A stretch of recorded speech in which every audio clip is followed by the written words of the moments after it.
मित्रांनो नमस्कार. मी आपला शुभचिंतक अमोल पाटील. मी आत्ता हळद प्रत्यक्ष लागवड चालू आहे आणि त्या शेतामध्ये हळद लागवड करताना आपल्याला काय चुका होतात आणि त्या कशा टाळता येतील त्याच्यासाठी ॲक्च्युली व्हिडिओ बनवतोय. लॅटरल किती 20 mm ची आहे का? आता या ठिकाणी बेडचा सेंटर टू सेंटर हा आपण 5 फूट बरोबर घेतलेला आहे.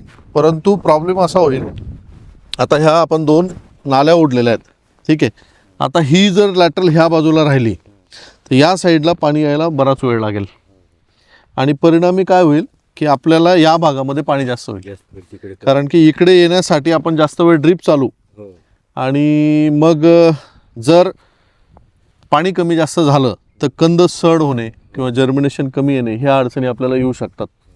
तर त्यामुळे ॲटलिस्ट आता याला काय करता येईल तर याच्यावर एक पहिला पर्याय, आपल्याकडे बाबळीचा काटा असतो, हां बाबळीचा काटा असतो किंवा सेंटरिंगचा तार घ्यायचा आणि त्या तारने यू करायचा या पद्धतीने आणि ॲटलिस्ट असा तो लावून घ्यायचा ठिकठिकाणी, म्हणजे लॅटरल जी आहे ती लॅटरल तुमची सेंटरला राहील आणि पाणी व्यवस्थित जाईल, ठीक आहे.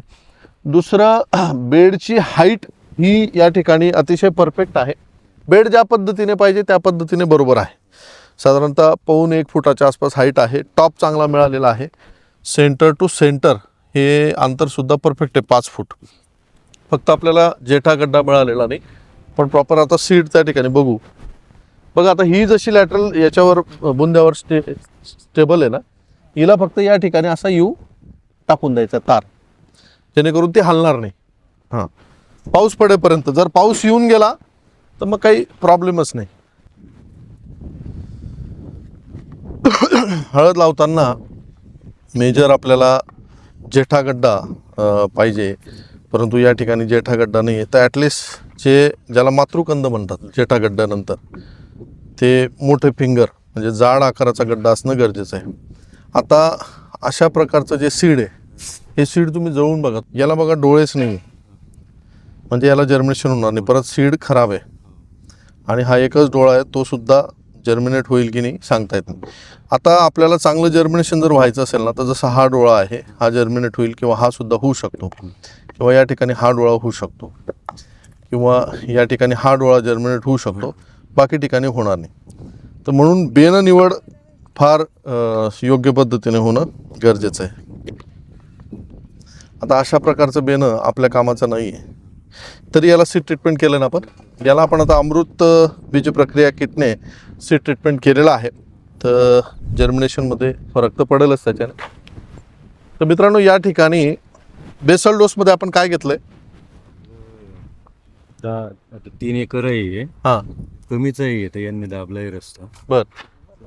3 एकरला आपण प्रति लिटर 10 लिटर फॉस्फोरिक ऍसिड सोडलाय. ठीक आहे. म्हणजे ते 3 वेळा सोडलाय ते 10 लिटर. हां हां, म्हणजे आधी फॉस्फरिक ॲसिड सोडलं सोडलंय आणि ठीक. नंतर SSPच्या 10 थैल्या टाकले. 3 एकरला, म्हणजे एकरी साधारण 3 बॅग गेलेल्या आहेत. 3 बॅग त्याच्यात दुसरं काहीच मिक्स केलेलं नाही. अजून नाही. ठीक आहे. जसंही हळद उगवायला येईल ना, तर मधून परत एक कोळपं घ्यायचं, छोटं कोळपं, परत माती लावून घ्याल. हां, पाऊस एवढी वर आली हां माती लावून घ्याल. आता लावून काही फायदा नाही. तुम्ही आता डोस भरताना म्हणजे आता आपण काय केलं आहे, फॉस्फरिक ॲसिड दिलं आणि सुपर फॉस्फेट दिलं. आपण फक्त फॉस्फरस दिला आहे, पोटॅश अजिबात दिलेलं नाही. तर पोटॅश हिच्यामध्ये 630 आहे. तो काही कामाचा नाही, तो लगेच पूर्ण निघणार नाही. तो जरी असला तसा फॉस्फरस पण भरपूर होता, तो निघेल, बरंच कमी होता. तो निघेल, पण मग त्याला सुद्धा काढण्यासाठी काहीतरी टाकावं लागेल, तर तो काढता येईल. तर ते मी तुम्हाला सांगतो. फॉस्फरस सोडल्यामुळे जमीन थोडी सॉफ्ट झाली बघा. जे माती जिथं पाणी पडलंय ना, आता ह्युमिक सोडायचं आहे नंतर. आता वेळ आहे. नाही याला तुम्ही आता मी प्रॉपर तुम्हाला डोस लिहून देतो, तुम्ही प्रॉपर डोस द्या याला. आणि हळदीला पोटॅश जास्त गरजेचा आहे, तो आपल्याला बाहेर काढायचा आहे, जमिनीतला बाहेर काढायचा आहे. हा हा गड्डा जास्त गरजेचा आहे. आपण निघल्यावर म्हणजे आता काय होतं, हे जे आहेत ना, हे सडके कुचके, आता हे काहीच कामाचं नाही. आता बाहेर तर हे लावून देतील, हे झालं, हे झालं, हा ही पूर्ण ड्राय, याच्यात मग काहीच येणार. फेकून दिलं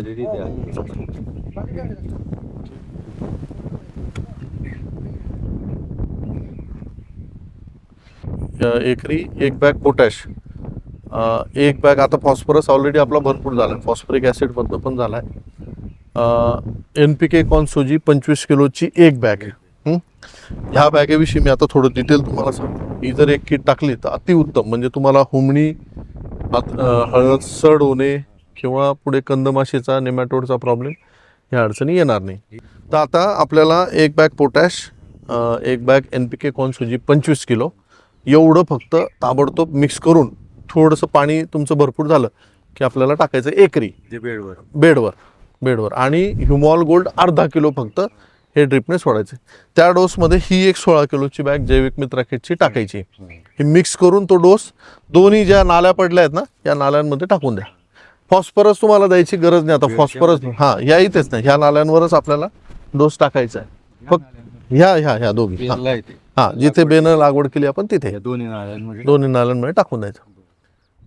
जर तुम्हाला वाटलं की खत एवढं 50 आणि 25, 75 आणि 16 म्हणजे 90 किलो हे टाकायला आपल्याला कमी होईल तर एखादी बॅग तुम्ही त्याच्यामध्ये सुपर फॉस्फेटची टाकली तर चालेल, दाणेदार. म्हणजे थोडा डोस मिक्स करून फेकायला तुम्हाला सोपा होईल. ती मेजर म्हणजे लोक जे त्रस्त आहेत ना हळदीमध्ये, उत्पन्न घ्यायला लोकांना अडचण नाही. कंदमाशी, कंदसड यास आणि करपा या सगळ्यात मोठ्या समस्या आहेत आणि काही ठिकाणी नेमॅटोडचा प्रॉब्लेम. तर हळद पिकामध्ये यशस्वी व्हायचं असेल ना तर सगळ्यात जास्त जमिनीत काम करावं लागेल. जमिनीच्या वर फार काही अडचणी नाही आहेत, जसं आता कापसामध्ये पातेगळ होईल किंवा डाळिंबात अडचणी आहेत किंवा द्राक्षात अडचणी आहेत किंवा शिमला मिरची, कोबी याच्यात वरती आळी येईल, रस शोषणारी कीड येईल. तसं हळदीत वरती आपल्याला करपा सोडलं तर जास्त अडचणी नाही आहेत, पण जमिनीत जास्त अडचणी आहेत. आता शेतकरी मित्रांनो नमस्कार, मी आता हळद लागवड चालू आहे. माझ्या मागे तुम्ही बघतायत त्या शेतामध्ये मी आलो आहे आणि बाजूला हळदीचं बेणं सुद्धा पडलेलं आहे. ह्या बेण्याला आपण अमृत प्लस सीड ट्रीटमेंट किट वापरलेलं आहे. मी आत्ता तुम्हाला एक अशा प्रॉडक्टविषयी सांगणार आहे जो ह्या वर्षी साधारण एक 4-5 पिकांची नावं मी घेतो, ज्यामध्ये हळद आहे, अद्रक आहे, त्यानंतर मिरचीचं पीक आहे, डाळिंबाचा मृगबहार आहे आणि शिमला मिरची. ज्या पिकांमध्ये आणि आडसाली ऊस, 6 पीक आडसाली ऊससुद्धा, ज्या पिकांमध्ये दरवर्षी जमिनीमध्ये नेमॅटोडचा प्रॉब्लेम, हुमणीचा प्रॉब्लेम, त्याचबरोबर कंदसड किंवा पाणी साचून राहणं अशा ज्या अडचणी आहेत आणि ज्यामुळे पिकाचं जवळपास 50 ते 60% किंवा त्यापेक्षा जास्त नुकसान होतं, अशा पिकांचं नुकसान आपल्याला कसं टाळता येऊ शकतं आणि त्याच्यासाठी आपल्याला प्रिव्हेंटिव्ह उपाययोजना करणं गरजेचं आहे. विशेषतः ह्या वर्षी आत्तापर्यंतचा अंदाज, आज 10 जून तारीख आहे आणि अजूनही पाऊस चिन्ह दिसत नाही आहे. पाऊस अजून लांबणार आहे. जितका पाऊस लांबेल किंवा जेवढे पावसामध्ये खंड पडतील तेवढं हुमणीसारख्या किडींचा प्रादुर्भाव वाढतो. ज्या वर्षी, हा प्रत्यक्ष शेतकऱ्यांचा अनुभव आहे की ज्या वर्षी पावसामध्ये खंड जास्त त्या वर्षी हुमणीचा प्रादुर्भाव जास्त, त्या वर्षी कंदसडीचा प्रादुर्भाव जास्त आणि म्हणून त्याच्यासाठी प्रिव्हेंटिव्ह आपल्याला काय उपाययोजना करता येईल. निमॅटोड किंवा हुमणी अशा किडींना कीटकनाशकांनी जर आपण मारण्याचा प्रयत्न केला तर जेवढ्या भागामध्ये कीटकनाशक पडतं फक्त तेवढ्या भागातला तात्पुरता कंट्रोल आपल्याला मिळतो. उदाहरणार्थ डेंटासूसारखं औषध काही लोक वापरतात, काही लोक क्लोरोसायपर जे हमलासारखं औषध वापरतात, पण त्याचा एक 4 ते 5 दिवस करतो. जर आपण जैविककडे गेलो तर आपल्याला थोडा उशिरा परंतु दूरगामी परिणाम आपल्याला बघायला मिळतो. दूरगामी म्हणजे जवळपास 1 वर्ष कंट्रोल आपल्याला मिळेल आणि त्यासाठी हे जैविक मित्रा किट आपण वापरू शकतो. आता याच्यामध्ये काय काय आहे मी थोडं तुम्हाला दाखवतो आणि त्याची एक माहिती पण देण्याचा प्रयत्न करतो. हे एक 16 किलोचं किट आहे आणि याच्यामध्ये साधारणतः 4 प्रॉडक्ट येतात. सगळ्यात पहिलं प्रॉडक्ट ज्याचं नाव आहे ट्रायको गार्ड जी. दुसरं प्रॉडक्ट ज्याचं नाव आहे नेमॅटो गार्ड जी. आणि ह्या प्रत्येक प्रॉडक्टचं एक वैशिष्ट्य आहे की ते वैशिष्ट्य तुम्हाला थोडंसं.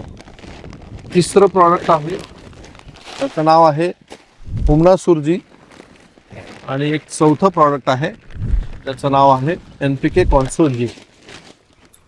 आता हे जे 4 प्रॉडक्ट आहेत मित्रांनो, भारतातले 4 असे बॅक्टेरिया किंवा ज्याला तुम्ही मित्रबुरशी म्हणू शकतात, यांचं पहिलं असं मॅन्युफॅक्चरिंग आपण केलं की जे दाणेदार स्वरूपात आहे.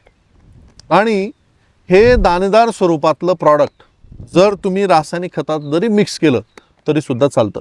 आता सगळ्यात पहिले नेमॅटोगार्डजी, हा जो प्रॉडक्ट आहे नेमॅटोगार्डजी, याच्यामध्ये पॅसिलोमायसिस लिलासिनस आणि पॅसिलोमायसिस ग्लॅम्डोस्पोरियम या दोन्ही स्पेसीज आहेत, ज्या जमिनीतल्या सूत्रकृमीच्या म्हणजे सूत्रकृमी आणि त्याचे अंडे ह्या दोघांना मारतं. आणि विशेषतः हे दाणेदार स्वरूपात आहे, एकरी 4 किलो.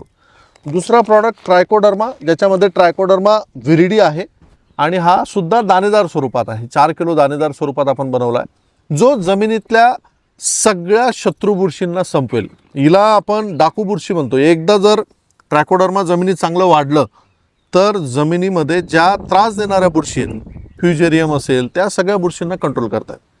तिसरा प्रॉडक्ट ज्याच्यामध्ये आहे मेटारायझियम ॲनिसोप्ली, हा हुमणीला 1 वर्षभरासाठी नियंत्रित ठेवू शकतो आणि हाही 4 किलो दाणेदार स्वरूपात आहे. आणि चौथा प्रॉडक्ट आहे NPK कन्सोर्शिया, ज्याच्यामध्ये नायट्रोजन, फॉस्फरस आणि पोटॅशियम तिन्ही अन्नघटक उपलब्ध करणारे जीवाणू आहे. या चारींचं स्वरूप हे दाणेदार स्वरूप आहे आणि ह्या 4ही बॅगा जेव्हा आपण एकत्र करून कुठल्याही रासायनिक खताच्या बेसल डोसमध्ये आपण देऊ तर जमिनीमध्ये हे एकत्रपणे रासायनिक खतासोबत पसरेल आणि जमिनीत गेल्यानंतर जमिनीत याच्यातल्या ज्या बुरशी आहेत किंवा याच्यातले जे जीवाणू आहेत ते मल्टिप्लाय होतील. फक्त एकच अट आहे, हे जेव्हा पण आपण टाकू त्यावेळेस जमिनीमध्ये ओलावा चांगला असला पाहिजे. आता याचं जे दाण्यांचं स्वरूप आहे ते स्वरूप आपण थोडंसं या ठिकाणी बघणार आहोत. उदाहरणार्थ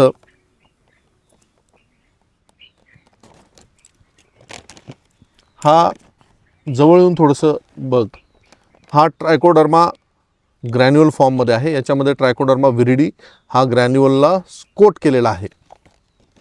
त्यानंतर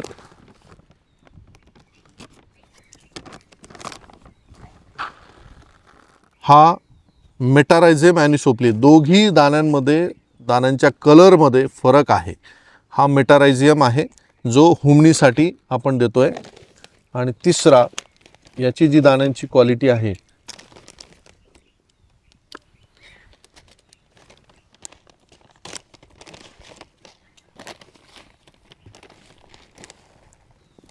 हा निमॅटोगार्ड आहे, ज्याच्यामध्ये निमॅटोडचे अंडे आणि निमॅटोड दोन्ही कंट्रोल होणार, दोन्ही मारणार आहेत. आणि हे NPK कन्सोर्शिया आहे जो नत्र, स्फुरद आणि पालाश यांना कंट्रोल करणार आहे. आता तुम्ही जर बघितलं प्रत्येक दाण्याचा कलर जो आहे हा त्यातल्या बुरशीच्या किंवा जीवाणूच्या जो गुणधर्म आहे, म्हणजे ट्रायकोडर्मा हा थोडासा हिरव्या रंगाची बुरशी तयार होते त्यावेळेस दिसतो. मेटारायझियम ही फंगस जेव्हा डेव्हलप होते तेव्हा ती थोडीशी डार्क हिरवा रंग किंवा काळपट रंग त्या ठिकाणी येतो. निमॅटोडला हा थोडा लालसर रंग आहे आणि NPK कन्सोर्शिया जो आहे हा पूर्णपणे पांढऱ्या दाण्यांचा रंग आहे.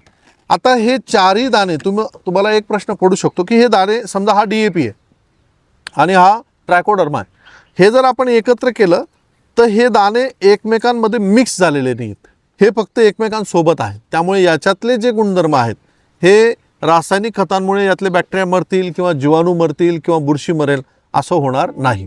फक्त एकच अट आहे की हे जेव्हा पण जमिनीमध्ये जाईल त्यावेळेस जमिनीमध्ये हे मातीआड झालं पाहिजे थोडंसं या पद्धतीने, आणि ओलावा हा भरपूर पाहिजे. कारण बॅक्टेरिया किंवा बुरशी जीवाणू हे जेव्हा आर्द्रता चांगली असते त्यावेळेस मल्टिप्लाय व्हायला मदत होते. तर ही 16 किलोची किट हळद, अद्रक, आडसाली ऊस, मिरची, शिमला मिरची, डाळिंबाचा मृगबहार असे जेही पिकं घेणारे शेतकरी बांधव आहेत त्या सगळ्या शेतकरी बांधवांनी या किटचा वापर जरूर करावा. तर माहिती असल्यास तुम्ही शेअर नक्की करा, लाईक नक्की करा. आणि ही किट जवळच्या दुकानावर जरूर उपलब्ध आहे, तुम्ही याची मागणी करा. 1 एकर हळद किंवा अद्रकसाठी ही किट जर वापरली तर फरक पुढच्या 30 ते 40 दिवसात तुम्हाला नक्की लक्षात येईल. धन्यवाद.